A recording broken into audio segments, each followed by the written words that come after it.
All right, so we've got a pretty hefty stack of documents here about the village of Maywood. Um, Looks like we're going to be doing a deep dive into transparency or maybe the lack of it and some potential development projects in Maywood. Yeah, it looks like we've got meeting minutes, financial reports, even a pamphlet from a concerned citizen. Oh, wow. So this should get interesting. Definitely. And speaking of interesting, right off the bat, this citizen's pamphlet claims there's a whole plot going on in Maywood. They're particularly concerned about a lack of transparency around some financial decisions. And they even mention some unusual salary increases for the mayor and the trustees. Yeah, that's something that definitely jumps out at me right away. Yeah, and get this, the pamphlet also mentions that both the 2024 village audit and the 2023 and 2024 TIF reports are missing from the Illinois Comptroller's office. Oh, wow. So right off the bat, some key financial documents are missing. Exactly. And those reports are public record for a reason, right? Absolutely. Transparency is crucial when we're talking about public funds. So these missing reports definitely raise some questions about accountability. For sure. So we don't have those specific documents, but we do have this detailed February 2025 financial report and meeting minutes from the village board. Okay, so maybe we can find some answers there. Hopefully. Yeah. Let's see. The meeting minutes from February 4th, 2025 mention that the village attorney reported on public meetings that were held back in 2024. Okay. And these meetings were about creating 4 new TIF districts in Maywood. All right, 4 new TIF districts. That's a lot of activity. Yeah, it is. So just a quick reminder, TIF stands for Tax Increment Financing. Right. But can you remind us how TIFs actually work and what they mean for the residents of Maywood? Sure. So imagine a specific area in Maywood that needs a boost.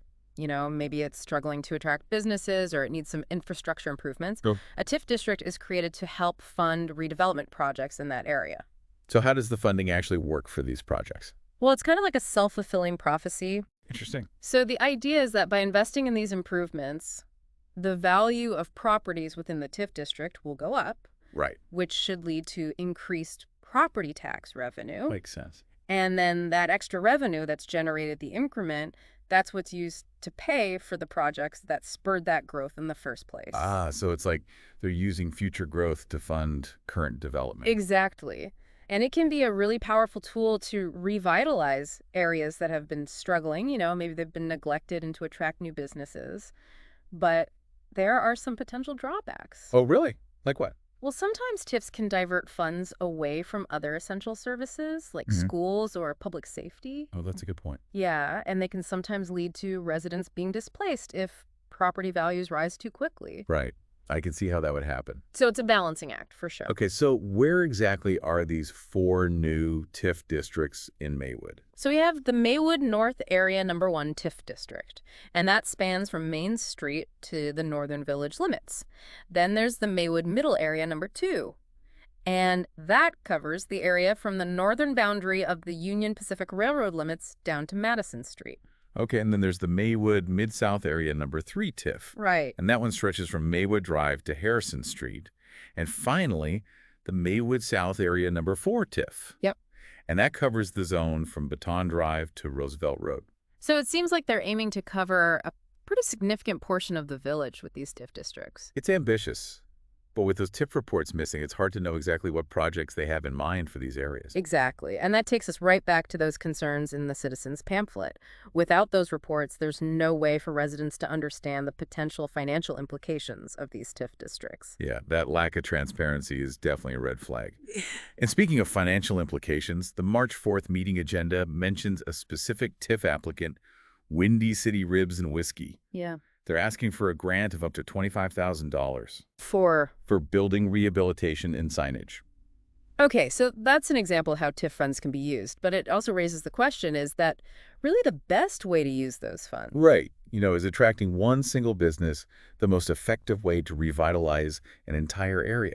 It's a good question. What about supporting local businesses that are already there? Yeah, could that be a more impactful use of those TIF dollars? These are all questions that residents should be asking. Absolutely. And it really highlights the need for clear criteria and for public input when it comes to allocating TIF money. Now, beyond the TIF districts, I noticed something else in the meeting minutes that's kind of troubling. What's that? There are absolutely no reports from any of the village committees or commissions. Huh. That's a little strange. You know, these committees like the Community Policing and Public Safety Committee, the Engagement and Communications Committee. And even the ironically named Fiscal Accountability and Government Transparency Committee. It's like the one we're hearing nothing from. Right. These committees are supposed to be the eyes and ears of the community. Yeah, they're supposed to be diving into specific issues, gathering information, making recommendations to the village board. But without any reports, how can residents know what they're actually doing? It creates a real sense of opaqueness, and that can be just as damaging as outright misinformation. Right. It just fuels speculation, and it erodes trust between the government and the people they're supposed to represent. And that lack of trust makes it really hard to have productive discussions about the future of Maywood. It seems like they have some work to do when it comes to transparency and engaging the community. I'd say so. Residents deserve clear and accessible information about how their village is being run. Absolutely. And without that, it's almost impossible to hold elected officials accountable or to make sure that decisions are being made in the community's best interest. I couldn't agree more. It's ironic, isn't it? The Fiscal Accountability and Government Transparency Committee. Yeah. The one we're not hearing from. Exactly. It makes you wonder if they're trying to keep things quiet.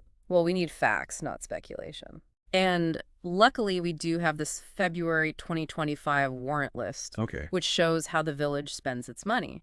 So maybe we can find some clues here about their financial decisions. Okay. Let's see. There's a lot here. Lots of payments for like repairs and maintenance. Yeah, that's pretty typical for a municipality, you know. Keeping up with infrastructure can be expensive. Right. Like there's a bunch of entries for Gino's Heating and Plumbing for emergency water main break repairs. Looks like over $40,000 total. Wow. And then there's over $20,000 to Stanislaw Rezepka for heating repairs at the Public Works garage. Sounds like Maywood's infrastructure is in pretty rough shape. Yeah, it does kind of make you wonder if they're just playing catch up with all these repairs, instead of doing some long-term planning. That's a good question for residents to ask their elected officials. It is. I'm also seeing a pretty big payment here. Almost $40,000 to Baker Tilly Virchow Kraus, LLP, for auditor's fees. That's interesting, especially since we know the 2024 audit is missing. Right, so they paid for the audit, but where's the report? It's a puzzle for sure. And this lack of clarity just adds to the unease. It does. Speaking of unease, we can't ignore the citizen pamphlet's claims about the mayor and trustees' salary increases. Right. We don't have the exact numbers, but they say the mayor got a stipend increase of somewhere between $50,000 and $75,000, and the trustees supposedly saw increases between $12,000 and $14,000. Which is a lot, considering these are part-time volunteer positions, right? That's what the pamphlet says. So yeah, it does raise some questions about why they would get such big increases for part-time roles. For sure. It seems a little excessive. The pamphlet also mentions that the mayor gets an extra $10,000 for heading the liquor commission. I wonder if that's normal for a position like that. Yeah, it'd be good to know what other towns do and what exactly that role involved. Absolutely. It all goes back to transparency. Without clear information about these financial decisions, we can't know if they're really in the best interests of the community.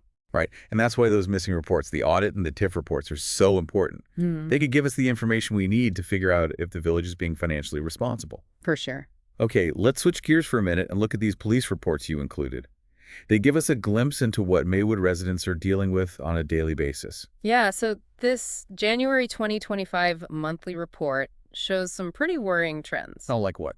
There were over 100 reports of burglar alarms and burglaries. Wow. And a lot of thefts from cars. And I'm seeing a lot of incidents involving juveniles, too, like missing juveniles aggression, even threats to teachers in schools. Yeah, these are some serious issues that need a real community effort, involving law enforcement and community groups and residents all working together to make things safer. Right. Speaking of working together, these police reports also talk about a big drug bust.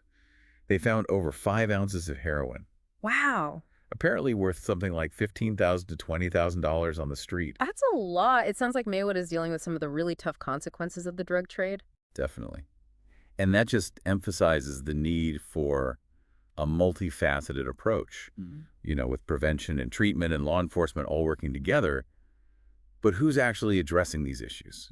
Right. We haven't heard anything from the Community Policing and Public Safety Committee. Exactly. It's like they're not focusing on these problems at all. And remember, we haven't heard from the Engagement and Communications Committee either. Right. How can they be engaging the community if they're not communicating? It's a missed opportunity, for sure. Now, on a more positive note, the Community Development Department's monthly report paints a slightly different picture. Oh, yeah. How so? It shows the village really trying to bring in new businesses and improve its commercial areas. Yeah, it looks like they've had a lot more meetings with commercial and residential developers than last year. Right, and the number of new business license applications and outreach efforts is way up too. So it seems like they're putting in a lot of effort to boost the economy. Yeah, but are those efforts actually helping everyone? Are they creating jobs for Maywood residents? Are they addressing things like poverty and unemployment? Those are the questions residents need to be asking. Definitely. We need to see real results, not just more activity. Exactly. And again, it all comes back to transparency. Without clear information about these initiatives and how they're working, it's impossible to judge their effectiveness. And without transparency, there's no accountability. Yeah. It's like the foundation of good governance. For sure. It's interesting, though, how we have this community development report showing all this activity, but then silence from the Planning and Development Committee. Yeah, you'd think they'd be really involved in all of this, but there's nothing about their work in the meeting minutes. Right. So are they just approving whatever's put in front of them? Or are they really analyzing things and making recommendations based on what the community needs? Good question. Residents should be asking these questions and going to committee meetings and requesting minutes and reports. Right, make sure those committees are actually doing their jobs. Exactly. As we've gone through all these documents, it's clear that community engagement, or the lack of it, is a big theme. The meeting minutes and reports highlight all these efforts to engage residents, but the citizens pamphlet tells a different story. Right. They say that village officials aren't really listening to their concerns, that they're making decisions without any input. And even if that's not true, that perception is really damaging. It makes people cynical and apathetic, and that makes it even harder to solve problems. So what's the solution then? How can Maywood fix this communication gap between the government and its people? I think the first step is just admitting there's a problem. They need to acknowledge that people feel like there's a lack of transparency and make a real effort to change that. And that means more than just holding meetings and putting out reports. It means creating real opportunities for dialogue and collaboration where residents feel like their voices are actually being heard. Right? It's about changing their mindset.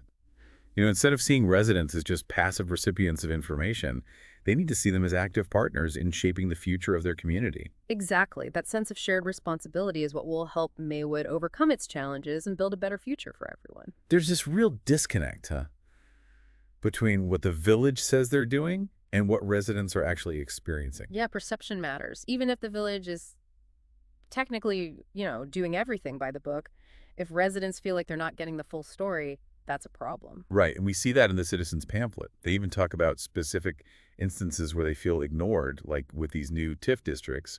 They say there wasn't enough community input on where those districts were drawn or what projects they'll fund. That's a valid concern. Yeah. TIFs can be really effective for economic development, but they can also have some downsides, like driving up property values and pushing out longtime residents. So if those decisions are being made without input from the community, it can create a lot of resentment and distrust. Right, it's like they're saying, these decisions are going to affect your lives, but we're not going to give you a say. Exactly. And that lack of transparency can really discourage people from getting involved. Why bother participating if you feel like your voice doesn't matter? So what can residents do to change that? How can they make sure they're being heard? Well, first of all, they need to stay informed. Read the meeting minutes, go to the public meetings, ask questions. Don't be afraid to challenge the status quo. And what about those missing reports? The 2024 audit, the TIF reports, even the committee reports. Yeah. Those are really important pieces of information that residents need to hold their elected officials accountable. Absolutely. If those documents aren't easy to find, residents have every right to request them. File Freedom of Information Act requests, contact their elected officials, even reach out to local media to get some attention on the issue. It's about giving residents the tools to be active participants in their local government. Exactly. And it's about creating a culture of transparency and accountability where residents feel like they're real partners in shaping the future of their community. This deep dive has been really eye-opening.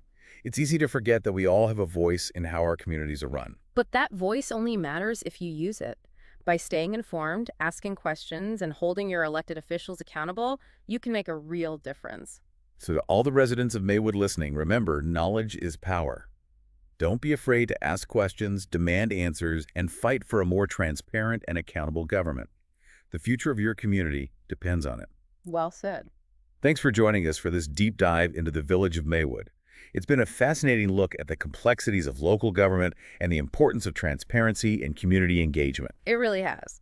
We've uncovered some concerning issues, but we've also seen some positive signs of growth and development. It's a reminder that local government affects all of us, and we all have a role to play in making sure it works for everyone. Absolutely. So stay informed, stay engaged, and let your voice be heard. Thanks for listening.